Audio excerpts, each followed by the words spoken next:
สบายดียามเช้าพี่น้องสบายดีเบิร์สุขทุกคนตื่นมามันคูยังเนาะบาทนี่ครึ่งหนึ่งเลยพี่น้องพวก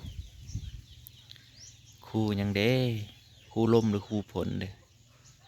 บางทุกพวกครึ่งหนึ่งเลยพี่น้องบาทตื่นมาเพียงครึ่งหนึ่งเลยหนาวอีกแล้วพี่น้องมันโอ้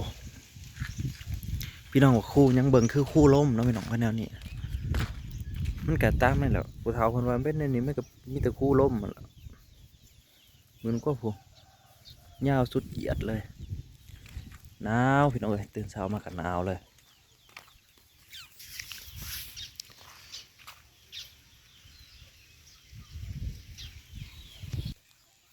คูยาวเหยียดเลยเดี๋ยวสวยๆมามันก็จมลงเลยคนคูลม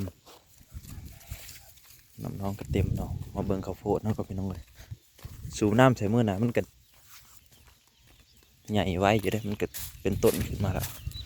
เอาไว้แต่หมดแดงพี่น้องหมดแดงนี่กับโพดกับพ่อกัดจนว่าสิบเรือยัง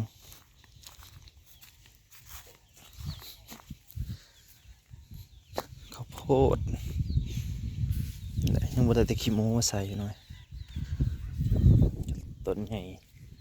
ถือหน้าเหมือนต้นใหญ่อูดกันเลย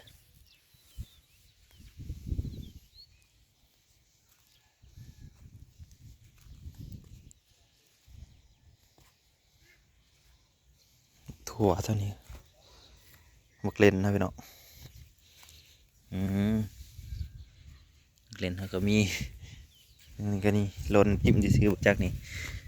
หล่นแหละนี่ก็ไปเบิ่งมันเขาก่อนพี่น้องปลูกไว้มือนะปลูกมันเพิ่มให้มันเป็นไห่หนึ่งเลยให้มันเป็นนั่นเข่งไห่ไปเลยนี่กู้ที่คุดตัวดินออกกันเลยพี่น้องปนเขาปลูกเพิ่มติดไปเลยได้เขาดูสูบน้ำใส่มันติดไปแล้วนี่ก็ผักบงเนี่ยพันธุ์อื่นก็ยังบ่ทันเก็บดอกผักสลัดก็ยังโอ้ยสะออนผักแพรวเลยนี่พี่น้องชื่อมางามมาเลย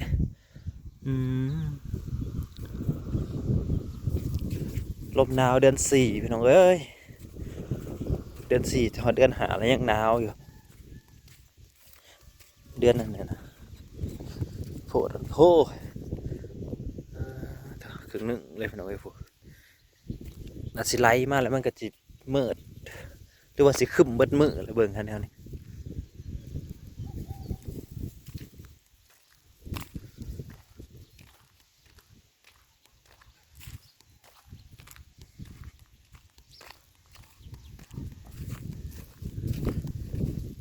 อ้าวอากาศจะมาหนาวแท้ต้นดอกหักกันวะนี่ดอกกังดอกหักขาวเนี่ยปีโป้เขาไปยังหนาวมาดอกหักขาว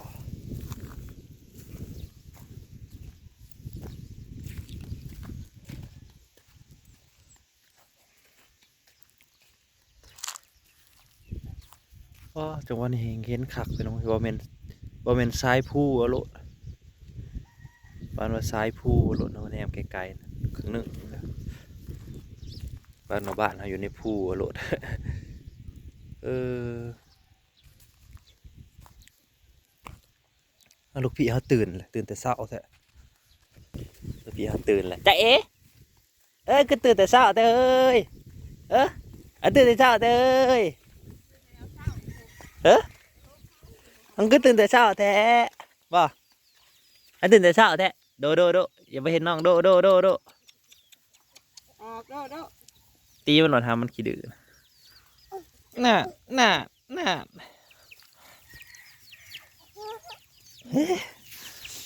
คือชิดใช่เศร้าเลยพี่น้องเอ้ยไข่เพิ่นก็ได้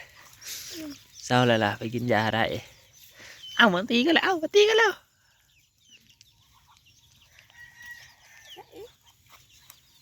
สวัสดีครับสวัสดีครับสวัสดีครับป้าลูกเมียงตื่นแต่เช้าก็ได้เห็นเป็ดไก่เชี่ยวๆอยู่นี่พี่ปุ๋ยก็มาทักทายแล้วตื่นแต่เช้าแถวว่ามันเนี่ยตื่นแต่เช้าแถวนอนตื่นแต่เช้าแถวนอนสิไปโล หยอกน้ำอ้ายเพิ่นยังไปคืออ้ายเนาะเดียวกันเลย ทหารเผาให้น้องเลยใช้ปุ๋ยเด้ฮาน้อยปุ๋ยเด้ ไม่โลแอะเอ๊ะ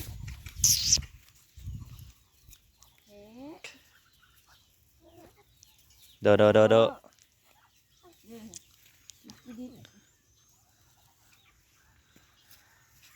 เบิ่งคู่ยังจะว่าทางน่ะ ผู้ล้ม สปันนั่นมาครึ่งหนึ่งขักแท้ปันคูเขาแน่ปีโป้เห็นวันตีมันครับมันกี่ดื้อนะตีมันกี่ดื้อนะตีมันเอามาสู่เอามาสู่ครับนี่ปุ้ยเดี๋ยวเอ้ยได้น้อยนะกี่ดื้อหนาวพี่บอกเอ้ยหนาวมานี่3 มื้อนี่แหละ หนาวผู้วันที่20ผู้จังชีวิต20ปลายนี่ไก่แล้วบ่เนี่ย สบายสิมันไม่ชินเกิน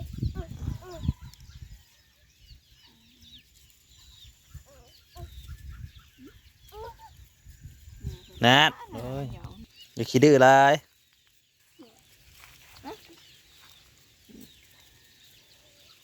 อยู่เกลือปลาเลย เกลือปลากับพี่น้องยำเสาคือลองเลยโอ้ยกล่องกับบริโภคกล้วยกัดยังยานเลยพี่น้องเลยโอ้ยอย่าไป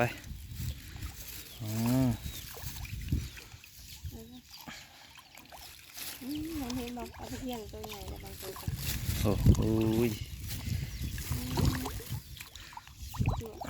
พอเราจะกินลายยำเสา กินน้ำแรงบ่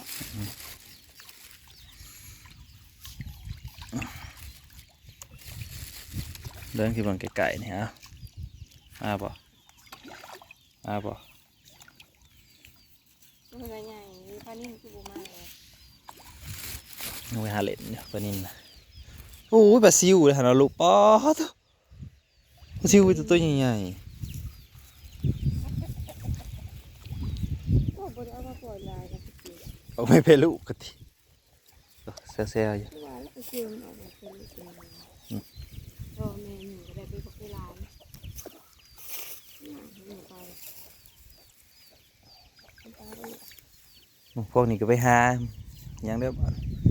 หากบหาเขียดนะ น้าบ่ลูก น้องนายแล้วมีแต่พ่อพอค่อยๆดู ยัง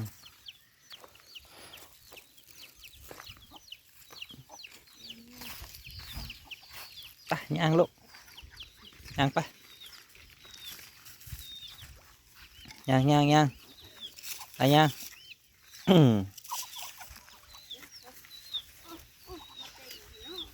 งย่างไปย่างไปย่างอย่าล้มได้อเลยอย่าเซ่ใส่เซ่ขัวอยู่ไปย่างกันไปจับอีมีจับอีบ่ไปเมื่อนะแม่ครูให้แม่พาไปได้ย่างเร็วย่างเร็วเอ้ย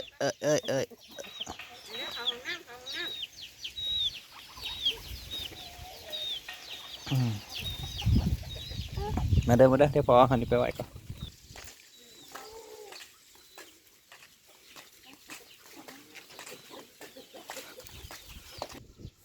ไปเนยมาแล้วคุณไปเนยมาแล้วคุณ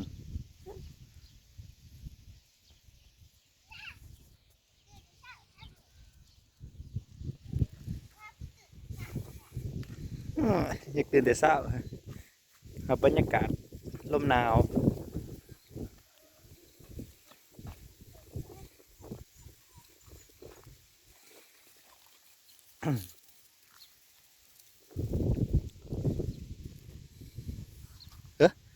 ใช่เห็นยังเห็นยังได้สีไปแบบกระทอมน้อยก็ยังไม่ได้เห็นต่อไม่เขาเบิดแล้วขึ้นได้ซ้ำนี่แหละขึ้นโค้งได้ซ้ำนี่แหละ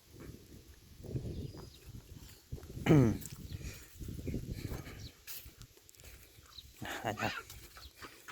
นั่นไม่มาแล้วไม่มาแล้วไม่มาแล้วกันเป็นสาวไข่เพื่อนอย่างเล่นกอดเอื้อยอยู่ดูหน่อยกอดเอื้อยแห้งเอื้อยบ่แห้งเอื้อยบ่ว้ายอ้ายกินใช้หมาดิหมาดิไอ้ปุ๋ยเด้ปุ๋ยเด้ย่างมาเด้ย่างมาไอ้ย่างเงี้ย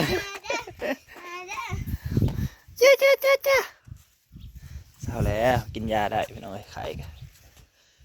ข้าวเดียวเก่งดิกินยาเก่ง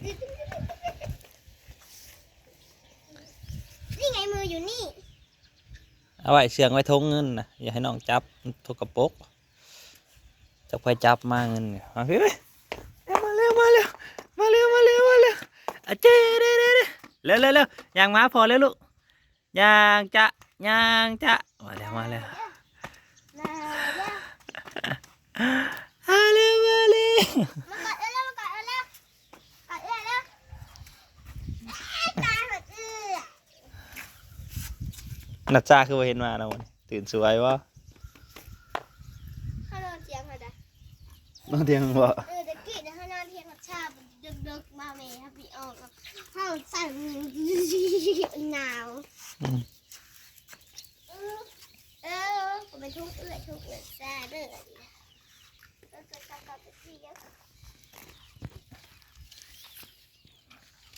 แต่เก่าเพิ่งตื่น8 โมงพี่น้องโทรมาตอนนี้6 โมงปลายตื่นแต่6 โมง ใจดีนะ นอนแต่เว้นเราก็ตื่นแต่เช้า นอนเด็กก็ตื่นสวย กอดแล้วมือหายใจหลบอยู่ไปแล้ว เริ่ม โอ๊ยเขาห้องห้องฉันว่าแบบนั้นนะเอาไปกินก่อนไปหาอีกแขนยังไง จากน้ำเธอเห็นไหม ทางกระดึ๊บสิค่ะดิแอบรับเนี่ย เหลือตัวเดียวนี่แหละนั่นก็เอาไปใหายฮะ หยกมือใส่อีกอ้าวโอ้ยอย่าคบน้องได้มักหยอกเด้ เอาหยอกเขาบอกทำเอ้ยสักวันโดโดปีโป้ไปพอกันใหม่คลิปหน้าเด้อปลาลุงเด้อขอบคุณหลายที่เข้ามาหับส้มเด้อ ไป